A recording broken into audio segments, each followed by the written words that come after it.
Good morning friends, Radhe Radhe. आज हम लोग यूजीसी नेट जेआरएफ का जो हमारा क्लासेस चल रहा था, जो हमारा सीरीज चल रहा है, उसमें हम लोग प्लेटो को देख लिए थे, अरस्तू को देख लिए थे, मैकियावेली को देख लिए थे। लेकिन जिसमें जो सबसे शुरुआत में एक चैप्टर था कन्फ्यूशियस का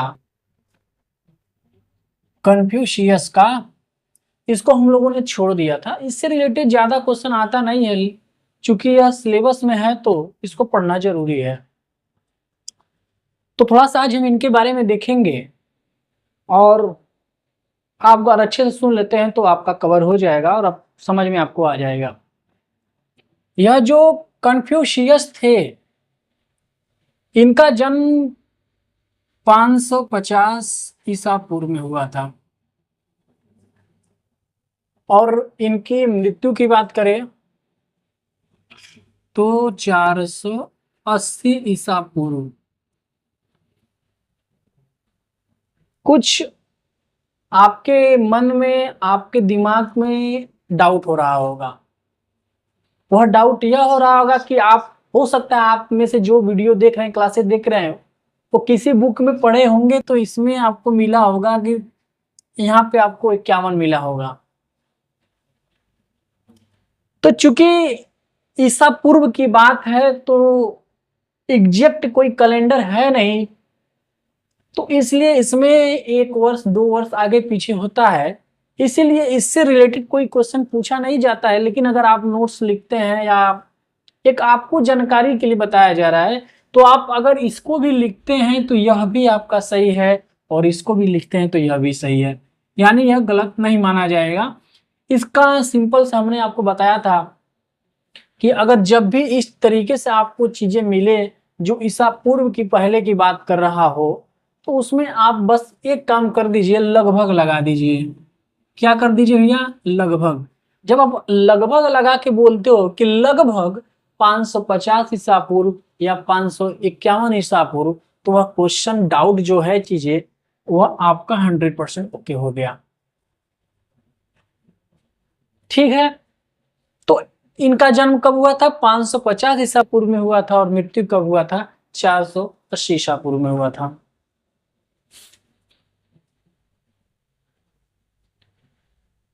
इनके नाम से ही लग रहा है, इनका नाम कुंग था।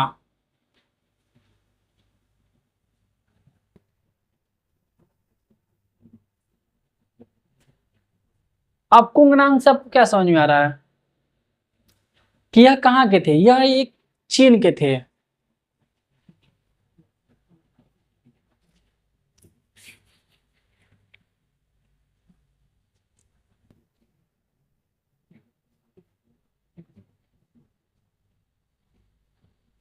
एग्जैक्ट नाम हम कह सकते हैं इनका कुंस था, बस यह जानकारी के लिए, लेकिन इससे पूछा आपको नहीं जाएगा।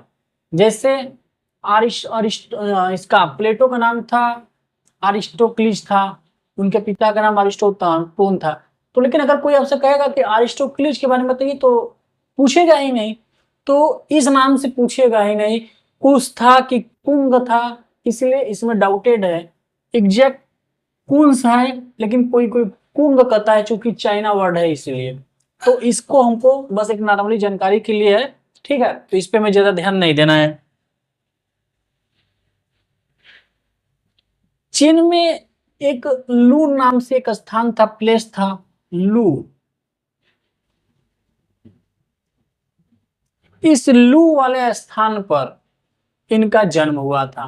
कहाँ हुआ था? लू प्रदेश में हुआ था।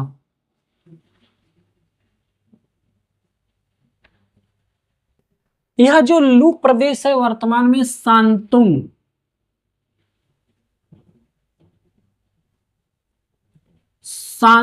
प्रदेश में है। इनका जन्म कहाँ हुआ था? लू में हुआ था। और जो लू है वह चीन के वर्तमान में कहाँ पे भैया? शांतुंग प्रदेश में है। यह राजनीतिक विज्ञान में दिया इनको जरूर है, लेकिन इनको हम एग्जैक्ट यह नहीं कह सकते कि यह एक राजनीतिक विचारक थे। अगर हम इनके जीवन को अगर अध्ययन करेंगे, इनके बारे में अगर आप पढ़ेंगे, तो आपको पता चलेगा कि यह राजनीतिक विचारक से कई गुना यह सामाजिक सुधारक थे, यह समाज को सुधारे थे।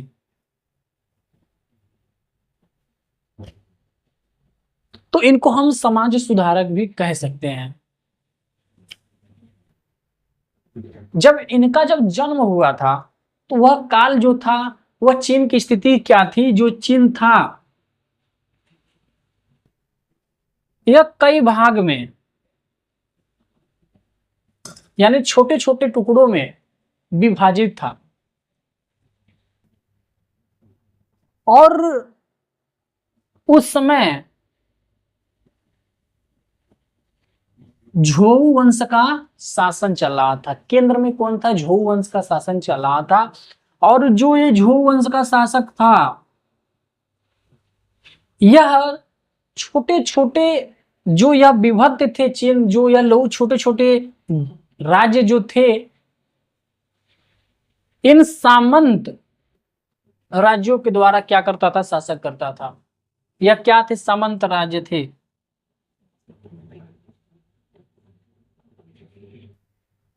यानी जैसे मान लीजिए केंद्र में मोदी सरकार है, ये भारत देश हो गया, केंद्र मोदी सरकार है, यूपी है, बिहार है, ये सभी छोटे छोटे क्या हो गए? प्रदेश हैं।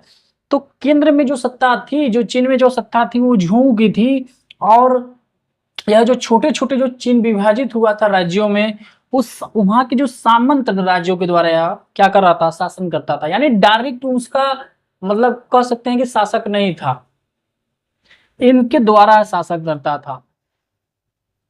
तो हुआ यह कि जो यह झोऊ वंश का शासक था, इसका शासन में थोड़ा सा ढीलपन होने लगा, क्योंकि जो यह सामंत राज्य थे यह इससे मजबूत होने लगे। जैसे मान लीजिए अगर केंद्र में सरकार है, उससे मजबूत अगर आपका राज्य होने लगे तो क्या होगा? वह केंद्र की नीतियों का उल्लंघन करने लगे। जैसे मान लीजिए केंद्र की सरकार है, उसको बहुमत है ही नहीं,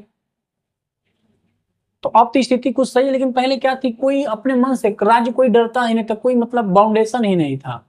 लेकिन जब सरकार गवर्नमेंट जो सेंट्रल है वो जो बहुमत में रहती है, तो कहीं ना कहीं राज्य जो कि कहीं ना कहीं उसको डर रहता है, उसके अधीन रहना पड़ता है। तो जो झोऊ वंश का शासक था, जो इसके केंद्र में जो चीजें थी, वह लचीलापन हो गई और इससे ज्यादा ताकतवर यह सामंत राज्य होने लगे। जब यह सामंत राज्य ताकतवर होने लगे तो इसके चीजों का विरोध करने लगे, इसके बातों को इनकारने लगे। यानी इसकी जो शासन थी, इसकी जो व्यवस्था थी, वो कहीं ना कहीं ढील होने लगी। अब जो छोटे छोटे यह थे, यह क्या होने लगे? एक दूसरे इन जो लोगों में नैतिकता थी, मानवता थी, वो खत्म होने लगी। एक दूसरे से लड़ाइयां करने लगे, एक दूसरे आपस में ही कूटनीति रणनीति करने लगे। तो इससे क्या हुआ कि जो ये झोऊ वंश का था, यह पतन होने लगा, यानी खत्म होने लगा। अब जब ऊपर से जब चीजें हट जाती हैं, सब अपने मन से होने लगे, तो उसमें क्या होगी कि अराजकता फैलने लगेगी, लूटपाट फैलने लगेगा। तो यही चीज यहां पर होने लगा। तो हम कह सकते हैं कि जब कन्फ्यूशियस की समझ जब तक आई, तब तक क्या हो चुका था कि लोगों में धीरे धीरे नैतिकता, मानवता खत्म हो चुका था।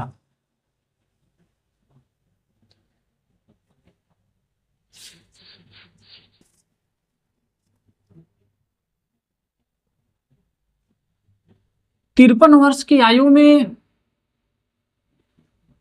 या शासक बनते हैं, उसके कुछ देर बाद, कुछ शासक के बाद जब यह मंत्री बनते हैं,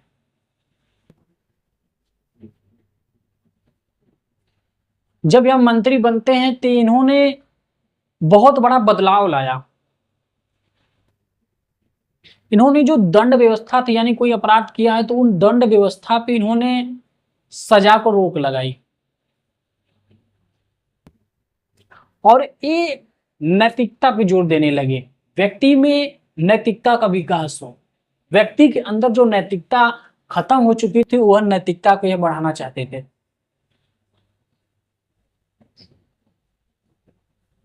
इनके कई विचारधाराएं थे। जैसे ये कहते थे कि वह व्यवहार आप दूसरे के साथ ना करिए जो आप अपने साथ नहीं चाहते हैं। यानी आप चाहते हैं कि दूसरा व्यक्ति को हमारे साथ यह चीजें करे, हमारे साथ ईमानदारी से रहे, हमारे साथ अच्छे से बर्ताव करे, तो आप भी उसके साथ वैसा ही करिए। इन्होंने जो राजा था, राजा के गुण बताए कि राजा को कैसा होना चाहिए, ईमानदार होना चाहिए। 5 गुण बताए। जो वहां के मानव थे, उन मानव को भी अपने जीवन में 5 गुण बताए। इन्होंने धर्म से रिलेटेड भी कुछ बातें कही। इनको धर्म गुरु लोग मानते हैं, लेकिन इनका धर्म से कोई वास्ता नहीं था। ना तो ये धर्म के सपोर्टर थे, ना ही धर्म के विरोधी थे।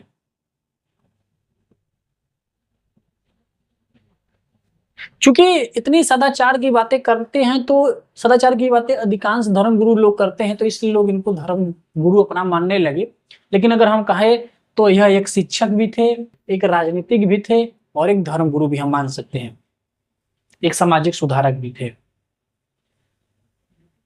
रचनाओं की बात करें तो इनकी कोई भी रचना अपनी द्वारा लिखित नहीं है। यानी हम कह सकते हैं केवल इनकी मौखिक वाक्य थी। जैसे सुकरात की चीजें थी, सुकरात ने कुछ भी नहीं लिखा था, लेकिन जो उनके शिष्यों थे उन्होंने लिखा था, और उसमें क्या कर दिया, उसमें सुकरात के नाम जोड़ दिए, सुकरात से रिलेटेड कर दिया। तो उसी प्रकार इनके शिष्यों ने ही इनकी पुस्तकें, इनकी रचनाएं लिखी, यह खुद से कुछ नहीं लिखे हुए थे।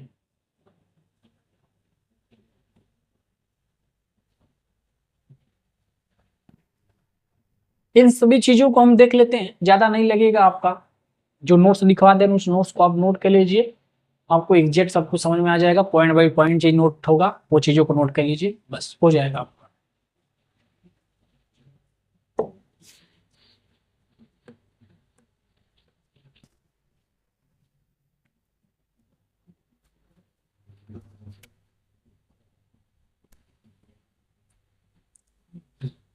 अब एक बार हम इनको परिचय को देख लेते हैं।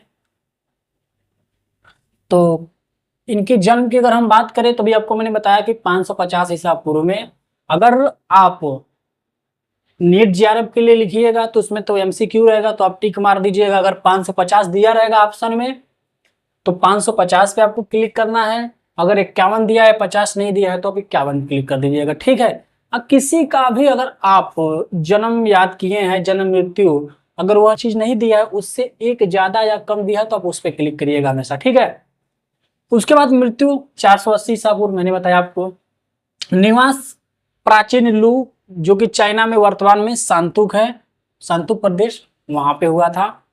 इनके पिता जो थे वह साउ जिले के सेनापति थे, ठीक है।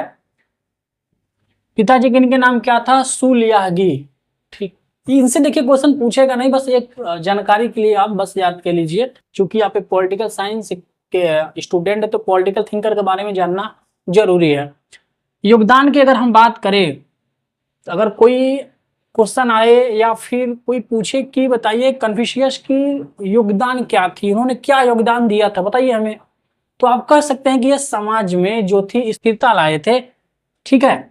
समाज में स्थिरता लाने का कार्य किए थे।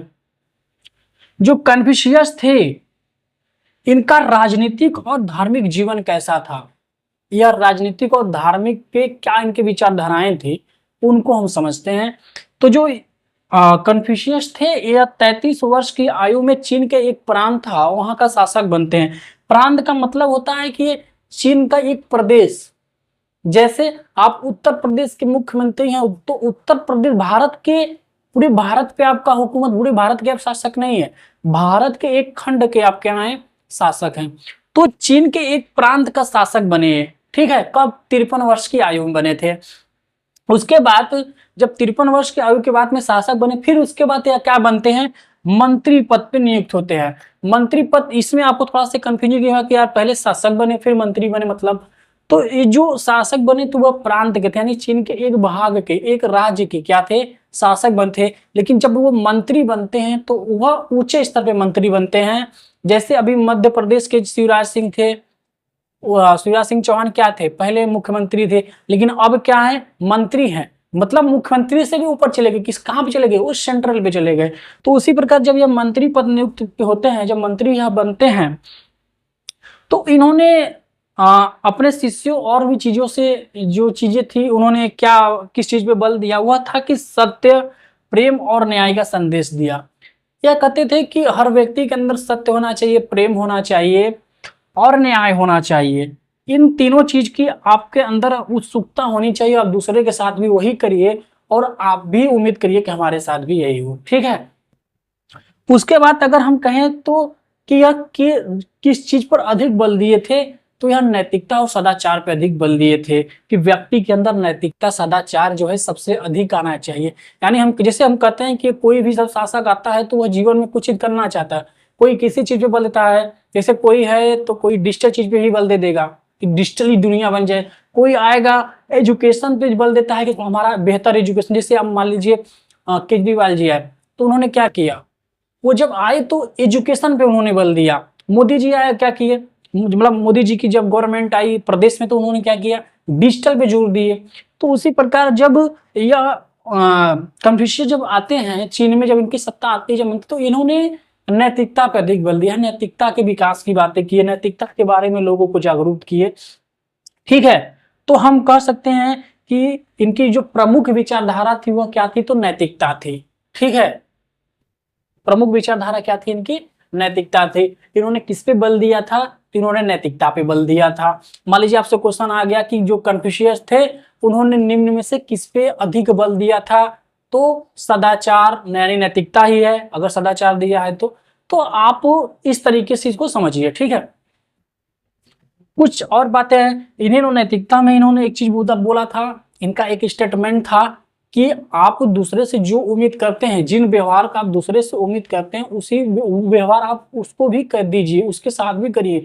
अगर आप चाहते हैं कि यह व्यवहार हमारे साथ नहीं होना चाहिए तो आप भी किसी भी व्यक्ति के साथ वैसा व्यवहार नहीं करिए। अगर आप चाहते हैं कि आपके साथ व्यक्ति ईमानदारी से रहे, अच्छे से रहे, अच्छा बर्ताव करे, तो आपका भी धर्म होता है कि आप दूसरे के प्रति अच्छे से व्यवहार करिए। देखिए, धर्म का मतलब यह नहीं है हिंदू, मुस्लिम या फिर बौद्ध, ये धर्म का मतलब नहीं है। धर्म का मतलब यह है कि जैसे हम छात्र हैं तो हमारा धर्म क्या है, हमारा धर्म है, हमारी नैतिकता क्या है। हमारा धर्म यह है कि हमें अच्छे से पढ़ना चाहिए। छात्र का एक धर्म क्या होता है, अच्छे से पढ़ना, अपने सिलेबस को पूरा करना, जो भी काम। तो उसी प्रकार मंत्री का धर्म क्या है कि जो उस मंत्री पद पे है उसको अच्छे से करना, उसके जो कार्यभार अच्छे से, तो उस धर्म से रिलेटेड है। उसको वो धर्म मत समझिएगा जो धर्म मतलब धर्म ग्रंथों वाली बात। ठीक है। तो यह चीज हो गया। जैसे मान लीजिए शासक है तो शासक का धर्म क्या होता है, शासक का धर्म, जैसे मान लीजिए हमारे देश का सेनापति है, उनका धर्म क्या है। हिंदू तो वो हिंदू भी हो सकते हैं, मुस्लिम भी हो सकते हैं, सिख भी हो सकते हैं, लेकिन उनका धर्म अगर कोई पूछेगा तो क्या है, धर्म यह है कि वह जिस पद पे है हमारे देश की सुरक्षा हो, कोई भी विदेशी उग्रवादी अंदर आतंकवादी हमारे देश में प्रवेश ना करे, देश की रक्षा अच्छे से हो, ये उनका धर्म है। वो अपने कर्तव्य के प्रति अच्छे से रहना ही उनका क्या है, धर्म है। तो इस धर्म की बात हुई, इसमें कंफ्यूज आप नहीं होइएगा। उसके बाद है शासक का धर्म। शासक का धर्म क्या होता है, शासक का धर्म क्या है, शासक का धर्म है कि शासक आज्ञा का धर्म का आज्ञा देना, यानी शासक का धर्म है कि आप आज्ञा दीजिए। और जो शासक है, शासक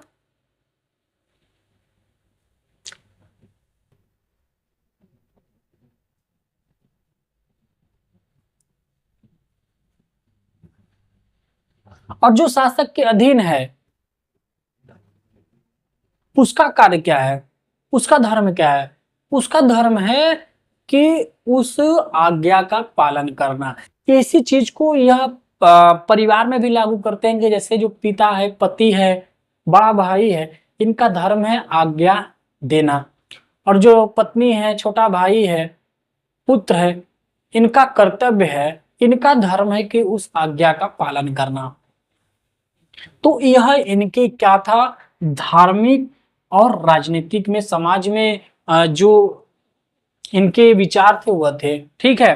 तो अगर आपसे पूछा जाए, आपसे लिखने के लिए, अगर आप नोटबुक में, अगर आप एमए कर रहे होंगे फाइनल ईयर या जिस भी ईयर में, अगर यह आ गया कि राजनीतिक और धार्मिक जीवन के बारे में लिखने के लिए, तो आप इस तरीके से इसको लिख सकते हैं। ठीक है। इसमें और भी पॉइंटेड आप अपने से जोड़ सकते हैं, क्योंकि नैतिकता की बात कहिए तो नैतिकता क्या होता है, नैतिकता यह हो गई कि क्या सही है, क्या गलत है, क्या अच्छा है, क्या बुरा है, आप इस चीज को समझते हैं। जब आप इन सब चीजों को सोचते हैं कि तो यह क्या हो गया, नैतिकता हो गया। अब सामाजिक नैतिकता की जब बात करेगी तो समाज के लिए क्या अच्छा है, क्या बुरा है, क्या होना चाहिए, क्या नहीं होना चाहिए। यानी जब नैतिकता की बात सिर्फ होगी तो वह आप तक रहेगी, लेकिन जब सामाजिक नैतिकता की बात होगी तो जो चीजें आप अपने तक स्तर तक सोच रहे थे, अब वो आप समाज के स्तर पे सोचेंगे, यानी वह चीजें आप समाज से जोड़ देंगे। यानी अभी तक हम सोच रहे थे नैतिकता में कि क्या सही होना चाहिए, क्या गलत, क्या मुझे करना चाहिए, क्या नहीं करना चाहिए। अब जब सामाजिक नैतिकता की बात होगी तब समाज से जोड़ के करेंगे, क्या समाज के लिए मुझे करना चाहिए, क्या नहीं करना चाहिए, समाज में क्या सही है, क्या गलत है। ठीक, अब यह हो गया। हमें लगता है कि आपको लिखने की जरूरत नहीं होगी, आपको समझ में आ गई होंगी अच्छी चीजें। एक दो बार और अच्छे से आप देख लीजिएगा, आपको समझ आ जाएगी। अब हम आगे बात करते हैं। अब आगे देखेंगे कि इन्होंने समाज में क्या बोला, और अभी तो हम राजनीतिक और धार्मिक की बात किए हैं, अब हम सामाजिक और राजनीति की बात करेंगे।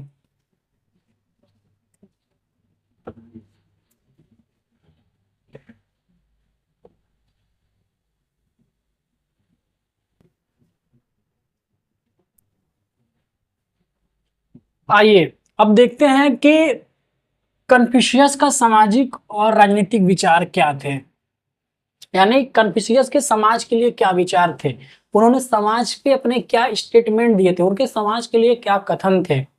ठीक है, तो जो कन्फ्यूशियस थे वह कहते थे कि अच्छा शासन स्थापित करने के लिए और शांति स्थापित करने के लिए जो शासक है, मंत्री है तथा जनता का प्रत्येक व्यक्ति, यानी अगर जैसे मान लीजिए आपका एक देश के ही मान लीजिए करते हैं, या हम घर की बात करते हैं, जैसे आप चाहते हैं कि आपके घर में शांति हो, ठीक, शांति स्थापित हो, तो आप क्या करेंगे? दो पॉइंट इसको उठाइए, अपने आप में जोड़िए, शासन और शांति। तो आप चाहते हैं कि आपके जो घर है, परिवार है, उसमें शासन और शांति स्थापित हो, तो आप क्या करेंगे? दो चीजें, कि उसमें मान लीजिए आपके 5 मेंबर है, तो पांचों अपने कर्तव्य को करो। पत्नी का जो कर्तव्य पत्नी अपना कर्तव्य करे, जो पुत्र का कर्तव्य पुत्र अपना कर्तव्य करे, जो पिता कर्तव्य पिता अपना कर्तव्य करे। कर्तव्य क्या है? जैसे पुत्र का कर्तव्य है भाई थोड़ा बहुत हेल्प करना, घर का हेल्प कर दिए, पढ़ना कर्तव्य पढ़ो। पत्नी का जो कार्य है, घर का जो भी चीजें है उनको देख ले। तो जब अपने आप को कर्तव्य करेंगे तो कोई दूसरे को बोलेगा नहीं, आपस में बात विवाद नहीं होगा। कैसे नहीं होगा? क्योंकि आप अपने कार्य को कर रहे हैं, तो कोई क्यों आपको टोकेगा, क्यों आपको बोलेगा? तो शांति ऑटोमेटिक स्थापित होगा और अच्छा भी लगेगा। यानी आप एक अच्छे तरीके से रहेंगे। तो उसी प्रकार जब ये शासन की बात हम करें अपने देश के लिए, तो देश में इन्होंने बोला कि जो मंत्री है, जो शासक है, जो जनता है, प्रत्येक व्यक्ति उनका जो उचित कर्तव्य है उन उचित कर्तव्य का पालन करेगा, तो उस देश में अनुशासन और शांति स्थापित हो जाएगा। जैसे अगर मान लीजिए मंत्री का गुण है, मंत्री का जो कर्तव्य है वो अपने कर्तव्य का पालन करे। मंत्री का कर्तव्य है कि मान लीजिए एजुकेशन मिनिस्टर है, उसका कर्तव्य होना चाहिए कि पेपर लीक नहीं हो, पेपर एजुकेशन अच्छा हो, बेहतर तरीके से हो, प्रत्येक स्टूडेंट को हर एक चीजों सुविधा मिलनी चाहिए, जो मिलना उचित है, जो होना चाहिए। तो क्या आपको लगता है कि क्या एजुकेशन सिस्टम बढ़िया नहीं होगा? और प्रत्येक छात्र का भी कर्तव्य हो गया कि हमें जो चीजें सुविधाएं मिल रही उसका हम उपयोग अच्छे से करें, उसको तोड़े फोड़े नहीं, उसका हम बेनिफिट ले। तो केवल मंत्री से भी नहीं हो सकता है और केवल छात्र से भी नहीं हो सकता है, तो सभी को अपने कर्तव्य का पालन करना चाहिए। अगर छात्र अपने कर्तव्य का पालन करना चाह रहा है, मंत्री नहीं करेगा, तो भी अनुशासन और अशांति आएगी, हड़ताल होगा, धरना देंगे, प्रदर्शन करेंगे। तो दोनों को अपने कर्तव्य को सोचना चाहिए, मंत्री को भी अपने कर्तव्य को सोचना चाहिए, छात्र हित में काम करना चाहिए, जी जी जो डिपार्टमेंट का जो मिनिस्टर है, शासक को भी और जनता को भी, ये चीजें ठीक है। दूसरी पॉइंट बोलते हैं कि मनुष्य का जो मानव की सेवा कर नहीं सकता, यानी जो मनुष्य है वो मानव की सेवा अगर नहीं कर सकता, उसको मानव से घृणा आती है, मानव से नफरत करता है, तो उसे देवी देवताओं की पूजा नहीं करनी चाहिए, देवी देवताओं में आस्था नहीं रखनी चाहिए, वह देवी देवता के सेवा योग्य नहीं है। और यह चीजें कई बार हमारे भारत में भी हमारे बड़े बड़े जो विद्वान है उन लोगों ने भी ये चीजें बोली है कि अगर आप घर में माता पिता की सेवा नहीं कर सकते हो तो आपको मंदिर में क्या मतलब है? घर पे आप ठीक से कुछ कर ही नहीं दे रहे हो, घर पे आप माता पिता को एक लोटा जल भी ना दो और जाके शिवलिंग दूर दूर जाके या बड़ी बड़ी पहाड़ी पे चढ़ चढ़ के शिवलिंग चढ़ा दर्शन करने जा रहे हो या दंडवत करते हुए जा रहे हो, उसका कोई मतलब नहीं है। तो ये चीज कन्फ्यूशियस भी बोलते हैं कि जो मनुष्य मानव की सेवा नहीं कर सकता तो फिर उसको भाई देवी देवता के योग है ही नहीं। इसी चीज के लिए जाने कि इनकी जिस तरीके से विचारधारा की वजह से, जबकि ये धर्म मतलब देवी देवता के सपोर्ट में नहीं थे, धर्म के सपोर्ट नहीं थे, फिर भी लोग इन्हें धर्म गुरु मानते थे शुक्राचार्य की तरह। ठीक है, उसके बाद हम बात करते हैं, यह कहते हैं कि बुरा आदमी, जो व्यक्ति बुरा है उसमें शासन के भले कितनों शक्ति संपन्न हो, शासन के गुण हो, लेकिन अगर वह बुरा है तो वह शासक के योग्य नहीं है। मान लीजिए हमारे अंदर एकदम करप्ट मतलब बहुत ज्यादा ही बुराई है और हमारे पास खूब पैसा है, हमको बढ़िया बढ़िया भाषण बोल दे रहे हैं, तो क्या हम शासक के योग्य है? शासन के नहीं है, अयोग्य है।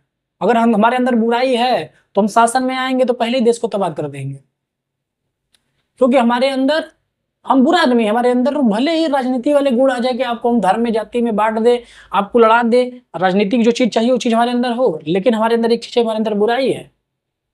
तो वही चीजें कहते हैं कि बुरा आदमी, जो आदमी बुरा है वह शासन करने योग्य नहीं हो सकता, भले वो कितना भी शक्तिशाली हो, कितना भी वो संपन्न हो। दूसरी चीज कि इन्होंने बोला, एक स्टेटमेंट दिया कि भलाई स्वाभाविक गुण है, जो मनुष्य है इनके अनुसार उस मनुष्य में एक गुण है भलाई का, और प्रत्येक मनुष्य में भलाई का एक गुण होता है, और यह गुण ईश्वर की देन, यह गुण हमें ईश्वर से प्राप्त है। प्रत्येक व्यक्ति भलाई एक दूसरे की कर देता है। ऐसा तो है नहीं कि पूरे व्यक्ति से नफरत भी आप करोगे तो कुछ व्यक्ति से करोगे ना, ऐसा तो है नहीं कि मतलब पूरी दुनिया से ही कह लो। तो जो भलाई के गुण है हमारे अंदर वह ईश्वर से प्राप्त है, और यह भलाई के गुण प्रत्येक व्यक्ति में प्राप्त है, प्रत्येक व्यक्ति में उपस्थित है। ठीक है, तो इसमें से एक क्वेश्चन अगर मान लीजिए पूछा जाए कि प्रत्येक व्यक्ति को अपने कर्तव्य का पालन करना चाहिए, यह स्टेटमेंट किसका है? पहला क्वेश्चन। दूसरा क्वेश्चन कि शासन और किसी भी राज्य में या भी किसी भी देश में शासन और शांति स्थापित करने के लिए निम्न में से कौन सा चीज होना चाहिए? या फिर बोल दिया कि कन्फ्यूशियस के अनुसार किसी भी देश में शासन और शांति स्थापित करने के लिए निम्न में से कौन सा चीज होना चाहिए? इसमें दे दिया कि शासक मंत्री जनता को प्रत्येक अपने कर्तव्य का पालन करना चाहिए, नीचे कोई नहीं, इस तरीके से दे दिया। तो ये सब चीजों को पकड़िएगा, इसमें मेन पॉइंट है। देखिए जो भी चैप्टर है उसमें पहले आप उसकी कॉन्सेप्ट को पकड़िए, थिंकिंग को पकड़िए। जैसे प्लेटो आदर्शवाद की बात किए हैं, तो आदर्शवाद क्या होता है आपको पता है। तो जो क्वेश्चन दिया तो उसमें सोचिए कि इसमें आदर्शवाद की बात हो रही है क्या, कहीं ना कहीं आदर्श मिलता जुलता लग रहा है, स्टेटमेंट की हम बात कर रहे हैं, तो अब उसमें मान दीजिए भाई ये तो आदर्शवाद से मिलता जुलता लग रहा है, तो ये प्लेटो को होगा। यथार्थवाद की बात आई, यार यथार्थवाद क्या होता है आपको पता है, ये यथार्थवाद में कुछ लग रहा है। अच्छा, तो यथार्थवाद की बात तो अरिस्टोटले ने बोला था, तो ये अरिस्टोटले को होगा। इस चीज को आप पकड़िए। जैसे इसमें हम नैतिकता की बात किया गया है, यानी इनका जो प्रमुख बल जो था नैतिकता पे था, तो अब शांति स्थापित करना और शासन अपने कर्तव्य का पालन करना नैतिकता में आएगा। ये सदाचार की बात की जा रही है। तो स्टेटमेंट आप समझ गए कि नैतिकता की बात किसने किया था? कन्फ्यूशियस किया था। तो जब भी अगर इस तरीके से क्वेश्चन आया, मारिए आंख मूंद के कि भैया इसी का होगा, कोई दिक्कत नहीं। बस आप उनके विचारों को पकड़िए, उनके मतलब को पकड़िए, आराम से क्वेश्चन समझ लेंगे। ठीक है, तो इसको आप समझ लिए। आप थोड़ा सा आगे देख लेते हैं कि जो राजा के गुण होते हैं, राजा के बारे में इतना चीज बताए, तो जो राजा का गुण है, गुण क्या है उसको देखते हैं, फिर थोड़ा सा और देखते हैं, मजा आएगा। ठीक, देखिए ये जो क्वेश्चन है जो बीच बीच में पूछा जा रहा है, तो उसके बाद जैसे आपका एक खत्म होगा तो प्रत्येक यूनिट का मैराथन क्लासेस होगा और मैराथन एमसीक्यू होगा। उन चीजों को अगर आप समझते हैं, करते हैं, तो बहुत बेहतर तरीके से आपका नेट जेआरएफ निकलेगा, ये देख लीजिएगा। तो चलिए देखते हैं राजा के गुण।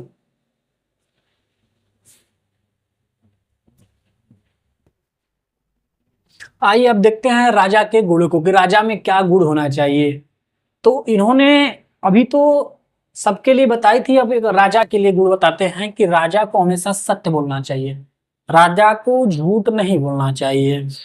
उसके बाद कहते हैं कि राजा व प्रजा के बीच पिता पुत्र का संबंध होना चाहिए, यानी जैसे एक पिता का पुत्र के प्रति संबंध होता है, स्नेह होता है, वो चीज राजा और प्रजा के बीच भी होना चाहिए। राजा प्रजा को अपना पुत्र की तरह समझे, पुत्र की तरह प्यार दे, और प्रजा भी है और राजा को अपने पिता की तरह प्यार करे, पिता की तरह समझे। उसके बाद राजा को अपने निर्णय लेते समय, यानी जो राजा है वो कुछ भी निर्णय ले तो जो सम्मानित व्यक्ति है उनसे सलाह अवश्य ले, क्योंकि जो व्यक्ति सम्मानित होता है वह क्यों सम्मानित होता है, वह उस चीज में अच्छा बेहतर होता है, तब उसको आप सम्मानित करते हैं। तो कहा जाए, इनका कहना है कि जब राजा कोई निर्णय ले तो जो आप सम्मानित है व्यक्ति आपके राज्य में, आपके देश में, उससे आप सलाह जरूर लीजिए। उसके बाद है शासक अच्छे से नेतृत्व करता है, यानी कोई शासक है जब वो अच्छे से नेतृत्व करेगा अपनी चीजों को, आप कोई राजा है, कोई शासक है उस पद पे, जब उसका अच्छे से नेतृत्व करेगा, उसको अच्छे से पालन करेगा, तो सभी व्यक्ति उसी के अनुसार कार्य करेंगे। आप एक अच्छा शासक बनिए, उसके बाद आप जो चीज कहिए तो वो चीज व्यक्ति करेगा, लेकिन जब आप अच्छे से नहीं करेंगे तो फिर वही व्यक्ति आपके विपरीत होगा। जैसे मोदी जी शुरू शुरू में क्या किए, जो चीजें बोलते थे व्यक्ति करता था, लाइट भरो लाइट बढ़ता था, ताली पीटो ताली पीटता था, जैसे बोलते थे वैसा लोग करते थे, क्योंकि उनका नेतृत्व क्या था, जो नेतृत्व कर रहे थे व्यक्ति को पसंद आया, तो व्यक्ति भी उनके अनुसार कार्य किया। अब अलग बात है कि अब चीजें पसंद नहीं आ रही हैं, वो सरकार कार्य नहीं कर रहे हैं, तो इसमें बोले कि जो वो ऐसा करेगा तो व्यक्ति भी उसका अनुसरण करेगा और उसके अनुसार अपने आप को ढालेगा, उनके अनुसार कार्य करने लगेगा। यह थे राजा के गुण। ठीक है, कि राजा के गुण क्या थे, तो राजा को हमेशा सत्य बोलना चाहिए, ठीक है, झूठ नहीं बोलना चाहिए, और राजा और जो प्रजा है उनके बीच जो संबंध है वो पिता पुत्र की होनी चाहिए। राजा को प्रजा को अपना पुत्र समझना चाहिए, पुत्र की तरह व्यवहार करना चाहिए, अपने पुत्र और प्रजा में कोई अंतर नहीं समझना चाहिए। उसी प्रकार जो प्रजा है उसको अपने पिता और राजा में कोई अंतर नहीं समझना चाहिए, अपने पिता ही समान प्रेम करना चाहिए, और वही चीज। ठीक, उसके बाद बोलते हैं कि जब भी राजा कोई निर्णय ले किसी भी चीज का, तो जो उस राज्य में सम्मानित व्यक्ति, यानी जो सम्मानित है, उससे निर्णय अवश्य लेना चाहिए। उसके बाद कहते हैं कि जो राजा है जब अपने कर्तव्यों का पालन अच्छे से करता है, तो जो प्रजा है तो वो भी उसके अनुसार ही कार्य करती है। ठीक है, तो यह क्या थे, राजा के गुण थे। ठीक, इसको आपको ज्यादा कुछ है नहीं, अब सुन के ही एक दो बार में आप याद कर लेंगे, तो बहुत वो चीज है ना, ये 5 गुण है, 1 2 3 4 5, ठीक है, 4। अब वो राजा का गुण हो गया, अब थोड़ा सा कुछ पॉइंटेड और बचा है, ज्यादा इसमें कुछ है नहीं, बस हमको लग रहा है कि आप सुन लेंगे तो आपके दिमाग में बैठ जाएगा, उसके बाद आप आराम से कर सकते हैं जो भी क्वेश्चन चीजें आएंगी। ठीक है, तो थोड़ा सा अब इसके आगे भी हम देख लेते हैं।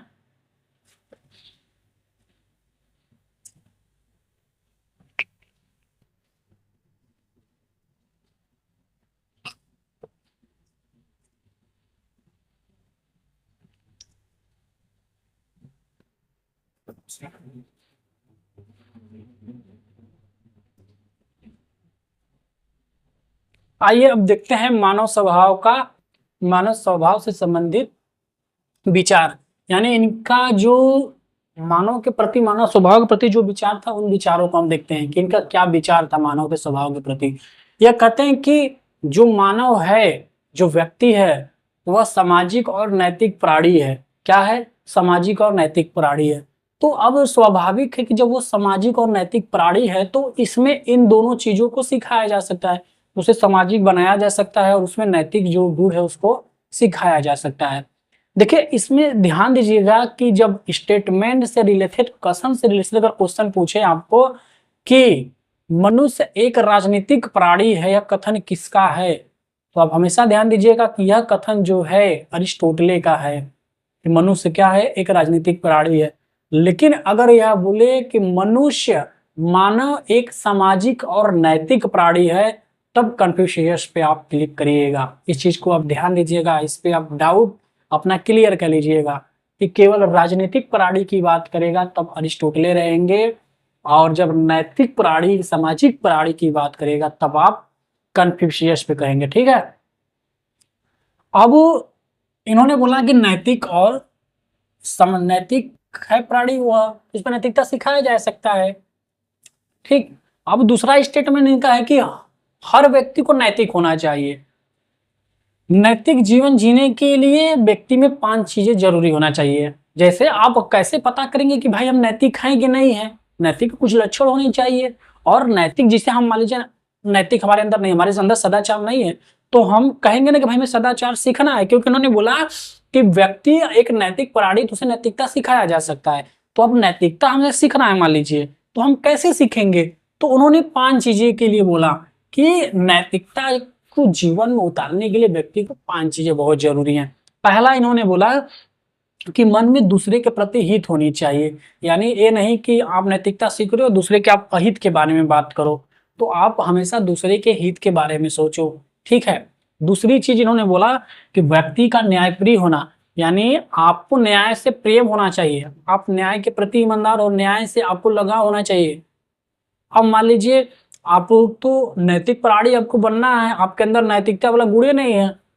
आप मान लीजिए 2 लोग लड़ रहे, एक आपके परिचय का है वो गलत है और एक व्यक्ति दूसरे के परिचय का है, उसको जानते नहीं है, तो न्याय आप अपने पक्ष में करिए, तो गलत हो गया। तो व्यक्ति को न्यायप्रिय होना चाहिए, जो गलत है उसको गलत कहिए, जो सही है उसको सही कहिए, ये चीजें होनी चाहिए। तो व्यक्ति को क्या होना चाहिए? दूसरों का हित समझे। उसके बाद व्यक्ति को न्यायप्रिय होना चाहिए। तीसरी बात इन्होंने बोला कि व्यक्ति को ईमानदार होना चाहिए। क्या होना चाहिए? ईमानदार होना चाहिए। हमेशा ईमानदारी की बात करो, ईमानदार से जीवन जियो, तब आप नैतिक वाला कहोगे।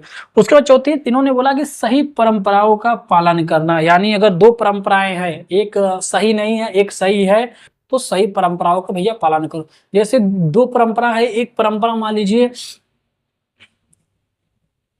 एक परंपरा अब तो कम हो गया, नहीं पहले क्या होता था कि बच्चों की बलि सिस्टम थी। जैसे पहले बच्चे जो छोटे छोटे बच्चे होते थे उनकी बलि की सिस्टम थी, आप सुने होंगे। तो एक तो ये परंपरा हो गई, तो इन परंपराओं को तुम मत मानो।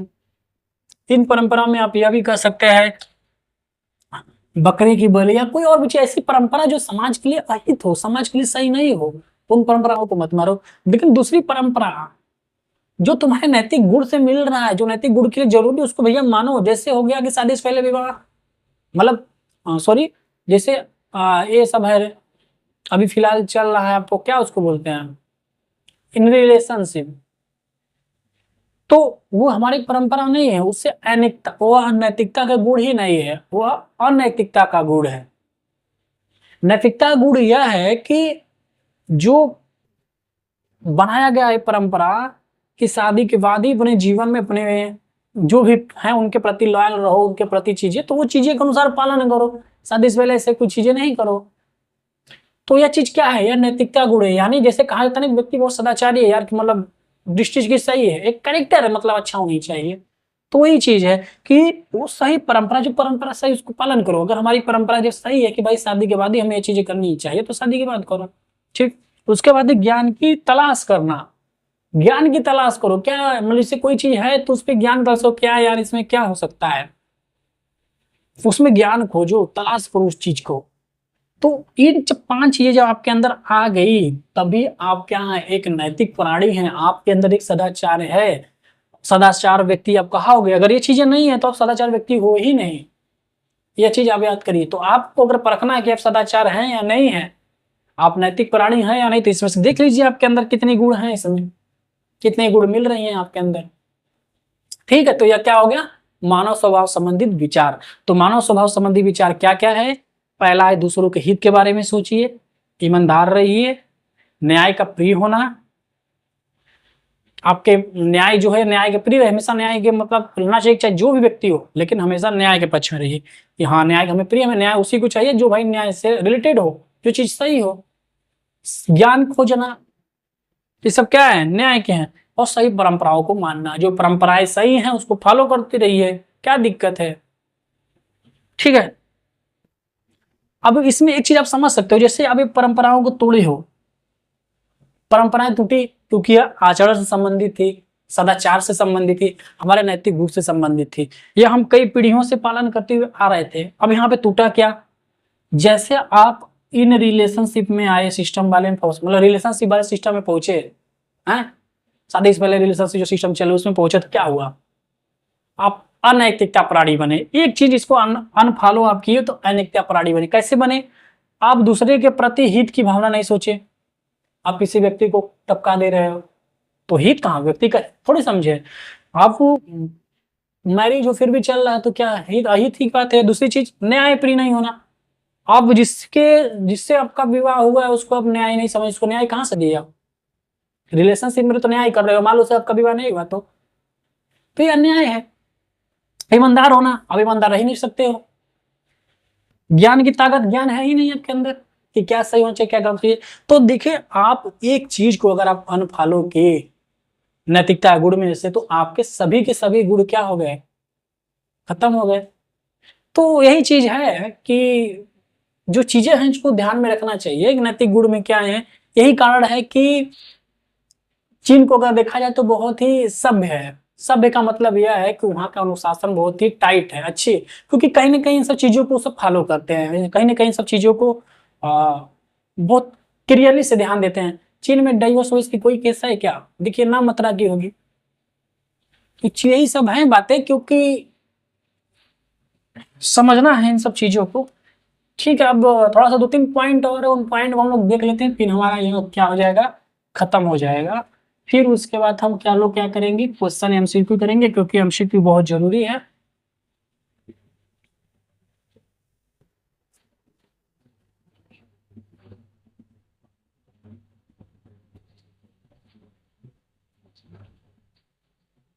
अब मुख्य विचार देख लेते हैं कि मुख्य विचार क्या है।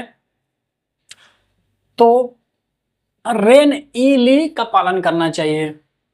रेन ई ली, यह क्या है, चाइना वर्ड है, इनका पालन करना चाहिए। उसके बाद है शिक्षा का उद्देश्य चरित्र निर्माण, यानी शिक्षा का उद्देश्य चरित्र का निर्माण होना चाहिए। नहीं कि हमें नौकरी मिले, ये नहीं कि हमें ज्ञान मिले, ये चीजें शिक्षा का उद्देश्य कभी नहीं होना चाहिए। कभी कभी अगर पूछा जाता है लोगों से कि बताइए आप शिक्षा का आपका उद्देश्य क्या, क्यों पढ़ रहे हैं, तो लोग बोलते हैं कि नहीं यहाँ हमें नौकरी मिल जाए, अच्छा सा जॉब मिल जाए, हम ज्ञान के लिए पढ़ते हैं। लेकिन असली चीज उन्होंने बताया कि शिक्षा का उद्देश्य होना चाहिए चरित्र का निर्माण, एक अच्छा कैरेक्टर के लिए आपको पढ़ना चाहिए।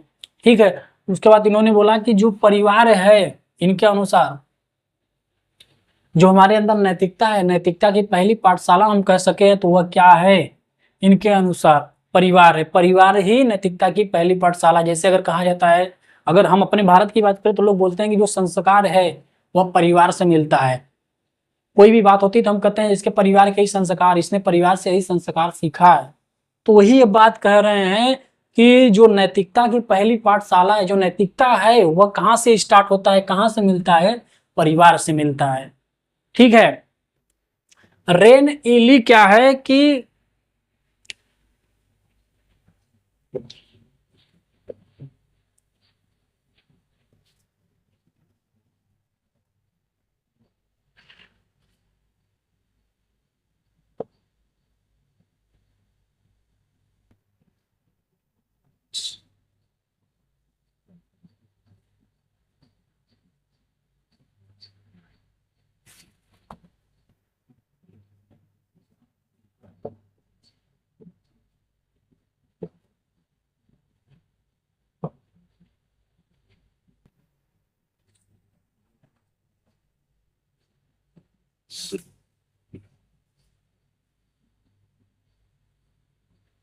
रेन ई ली, इन चीज का मतलब क्या है? रेन का मतलब है मानवता, ई का मतलब है न्याय, और ली का मतलब है शिष्टाचार।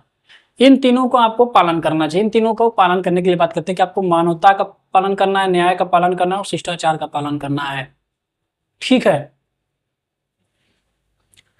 कभी कभी क्या करता है कि सिद्धांत के बारे में पूछ लेता है कि कन्फ्यूशियस की जो सिद्धांत, 5 सिद्धांत के बारे में बताइए। तो जो आपको एक 5 अभी टॉपिक इसके पहले जो बताया गया था कि नैतिकता अपने जीवन में लाने के लिए, नैतिकता सीखने के लिए 5 जो गुण मैंने बताया है वही चीजें रहेगा। इसमें बस सिद्धांत पूछता है कि 5 सिद्धांत बताइए। तो ठीक है, तो ये चैप्टर आपका खत्म होता है। चूंकि रचनाएं कुछ लिखे थे नहीं, इनके शिष्यों ने लिखा था तो कोई मतलब उसका है नहीं। ठीक है। हाँ ठीक है, तो अब कल के क्लासेस में हम लोग इसका एमसीक्यू कराएंगे। ठीक है, तो मिलते हैं। वीडियो अच्छा हो तो लाइक करो, शेयर करो दोस्तों को। ठीक।